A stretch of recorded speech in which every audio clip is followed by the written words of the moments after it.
اب تک ان کے سامنے سر ٹیکا، اب ایک اللہ کے سامنے جھکنا چاہتا ہوں، اب ایک کو ماننا چاہتا ہوں۔ فوراً کلمہ پڑھایا، لا الہ الا اللہ۔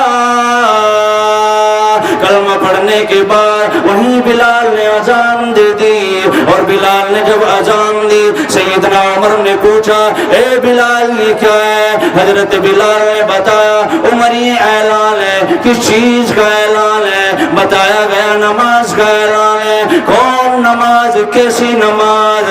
بتایا گیا یہ وہ تحفہ ہے جو اللہ نے اپنے حبیب کو مسجد حرام سے چلایا، مسجد اقصی بلایا، پھر وہاں امامت کرائی، امام الانبیاء بنایا، اس کے بعد اپنے پاس بلایا، وہاں جا کر کے عطا کر دی اور یہ پڑھنی فرض کر دی۔ حضرت عمر کہنے لگے، اے بلال یہ پڑھنی کہاں ہے؟ بتاؤ ادا کہاں کرنی ہے؟